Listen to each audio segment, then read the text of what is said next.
From the 1950s comes one of the most notorious comic book publishers of all time, and that is EC Comics. If you talk to longtime comic book collectors, you'll know that many of the original comics published by EC are highly sought after by them. And one of the reasons why is because of the covers. EC Comics really knew how to push the boundaries. So much so that many of their comic books were targeted as part of a Senate investigation into juvenile delinquency in 1954. So who are the artists that contributed to the madness and mayhem of these comic books? Let's go back in time and take a look at some of these truly astonishing comic books that literally broke the comic book industry in the 1950s. Crandall had well established himself as a comic book artist before coming to EC, most notably on titles like Black Hawk. He only did a handful of covers towards the end of EC's comic book history on their new line of comics after the launch of the Comics Code Authority, and these were for piracy and EC's very short-lived crime and horror magazines. What happened in 1954 essentially caused EC to cancel all their titles and start a new line of comic books. I'll often refer to the New Direction EC comic books. These were the titles that were launched after the formation of the Comics Code Authority.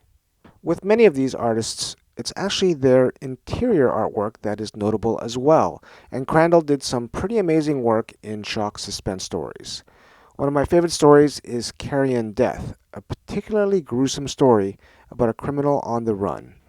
I only own a handful of original ECs, but I do own a lot of reprints, and they come in a lot of great formats, like floppies that were printed in the 1970s to the 1990s, to hardcovers that were also printed in various decades. Bernard or Bernie Krigstein only did a couple covers for EC, and they were for the New Direction line of EC Comics. Krigstein's interior pencils, however, were highly innovative, and in particular, one story that is well known with comic book fans is Master Race, which was in Impact number 1. I don't have the original, but what I do have is known as the Russ Cochran hardcovers that were published in the 1980s. These are very high quality reprints of the original series in black and white, with additional information. Some of these are now quite pricey, but absolutely worth it if you ever come across these. Master Race is considered to be one of the most important and influential stories ever made in comic books, and you can find videos on just this one story on YouTube. Definitely check it out. John Severin primarily worked on EC's war titles, and he did a few covers for Two-Fisted Tales and Frontline Combat. His sister, Marie Severin, would also work at EC doing a lot of color work. John Severin would have a very long career in comic books and is well known for his work on war titles. The next two I want to talk about are Al Williamson and Frank Frazetta, both very well known artists, but only did a handful of covers for EC at that time. Weird Fantasy 21 is penciled by Williamson and inked by Frazetta, one of the most striking science fiction covers from EC from this time period. Williamson also did a few other covers as well, but they aren't as striking as Weird Fantasy 21. Frazetta only did one cover at EC during his time there, and it's mind-blowing. And that's Weird Science Fantasy number 29. It's considered one of the greatest covers of all time in comics history, and it's easy to see why. Frazetta's work in comic books really seemed at a different level compared to other artists during his time. If you look up some of his other work, like in Famous Funnies, they're truly remarkable. Joe Orlando also only did a handful of covers, and some of his other work in the Golden Age is excellent. Like Crandall and others, his interior pencil work is also superb for this time period. A lot of collector interest these days is driven by covers, but that wasn't always the case. EC comics were widely collected for decades because of the content inside the pages. These were some of the best comic books published during this time period, even if the content was gruesome or violent. The notoriety of these comic books is only one of the reasons why they've become so collectible. With George Evans, we're now starting to talk about artists who did a higher cover count. Evans did quite a few memorable pre-code covers.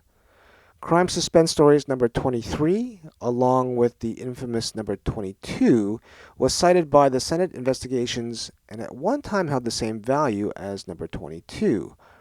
If you ask me, number 24 is just as disturbing as the other two. What collectors sometimes forget, though, is that Crime Suspense Stories is often called a horror comic book, but if you read the stories, they're really crime stories. Evans also did a few nice covers for Shock Suspense Stories, but these aren't considered as controversial as other covers from this title. Evans would then do some covers for their New Direction line with Aces High and Two Fisted Tales. Next up, we have Jack Kamen. Kamen has a very long history in comic books, and he was one of the better-known cover artists of comic books from the 1940s. In particular, he's well known for what is called good girl art, and he was certainly one of the better artists in this area. Kamen did some covers, but he did a lot more work on interior pencils. He was one of the busier artists at EC and penciled over 150 stories during his time there. He was kind of out of his element for the horror titles and much better suited for crime and shock, and was very good at illustrating the classic cold, merciless woman. Graham Ingels was right at home with Haunt of Fear, and wow, he did some fantastic covers in this run. He really captured the horror element exceptionally well. What you may not know is that Graham Ingels did some astonishingly good cover work before coming to EC. Some of them are highly sought after by collectors and for good reason. He switched into a different gear at EC on the horror titles, and I thought he captured the blobby, kind of bulbish, oozy creatures very well. He would also pen his name as Ghastly on the covers. I should note that while we revere these exceptional artists today, back then, many of them did this work just to earn a paycheck and were embarrassed to tell others that they drew comic books for a living. The more prestigious career in art, as well as higher earning, would be to do commercial artwork, which some of these artists would eventually do. Graham Ingels, unfortunately, was not one of them, despite his obvious talent. His work would later influence many artists. One in particular who would develop a similar style is Bernie Wrightson, the master of the macabre. Jack Davis would be one of those artists who would move on to do some commercial artwork, and he would also stay within the industry working for Mad Magazine. Davis's work to me was easily identifiable. His characters have these slightly exaggerated features and was well suited for the various different genres in EC. I do have a handful of original EC comic books, one being this issue of Frontline Combat. What Davis is really good is at detail, and the detail work on this cover is stunning. Davis's home title would be Tales from the Crypt, and along with Vault of Horror are considered the two big EC horror titles. There's also Haunt of Fear as well, which I mentioned, but it doesn't seem to get as much love as the other two. He had a great run on this title, and you can certainly say he has a way with facial expressions. Davis also did a lot of covers for other titles, as well as the New Direction titles like Impact and Incredible Science Fiction. One of the most revered artists of his generation is Wally Wood. He did some amazing work at EC Comics, both on covers and interior pencils. Wood had great range, working in various genres and titles. There are a lot of EC issues where he did covers that are now highly sought after by collectors, and some of my favorites are in Shock Suspense Stories. In particular, in issue number 4, where he illustrates a person in the reflection of a car windshield, is something else. The expression of the driver is also perfectly captured. If you're curious about EC comic books, I think Shock Suspense Stories is a great title to start with. It's like a sampler of EC titles, and many of the stories are very well crafted, and honestly, some quite shocking. Here I've got another original EC comic book, and that's Frontline Combat number 14. When you look at the lineup of artists in this story, it's amazing. Wally Wood, Joe Kubert, George Evans, and Jack Davis. For some of my comic books, I'll put a sticky note on the back with info on it. I paid $15 for this, which was really cheap, but there's a reason, and that's because the top edge was trimmed. You can even say it was decapitated by about a quarter inch when you compare it with my other issue of Frontline Combat. For ECs, it's hard to get picky because they just don't come up that often in the wild for me, and $15 for a trimmed copy that is otherwise complete is perfectly fine for me. I tell ya, and other collectors will say the same, the smell of old newsprint in old comic books, I can't explain it, but there's something magical there.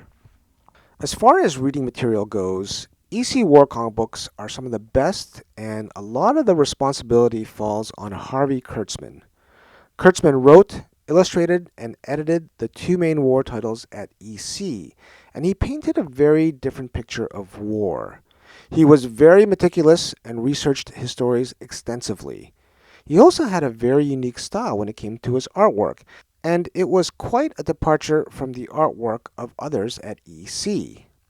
As I mentioned, EC's two war titles are some of the best comic books, as well as some of the best war comic books ever made, and they hold up incredibly well today.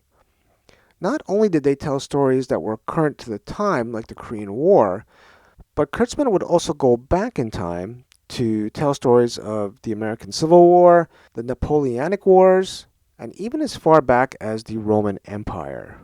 I want to show you a few other examples of how you can find these. One is what I would call these mini trade paperbacks that reprint 5-issue chunks of these series. I find I don't come across the horror titles of these that often.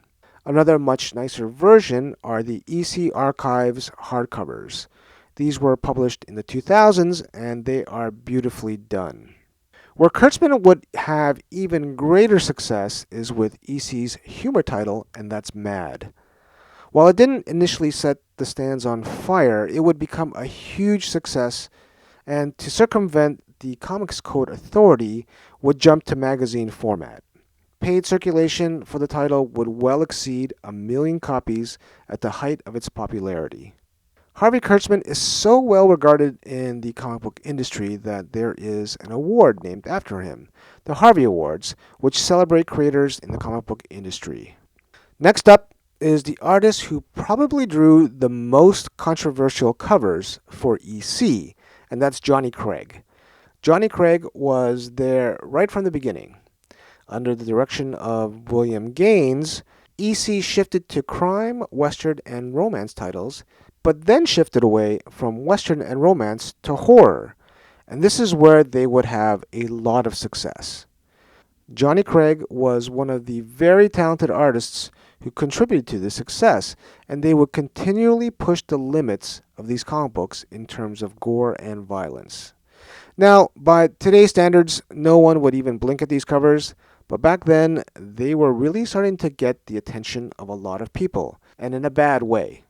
Johnny Craig's home title was Crime Suspense Stories, and as I mentioned earlier, these are not horror comics, but crime comics. However, if you start to look at the progression of these issues, they certainly have a horror element to them. The peak of these is Crime Suspense Stories number 22, the infamous decapitation cover. At the Senate investigation, William Gaines was brought in and asked if he thought the cover was in good taste. To which Gaines replied yes, and he said that it would be in bad taste had the cover extended to show below the neck.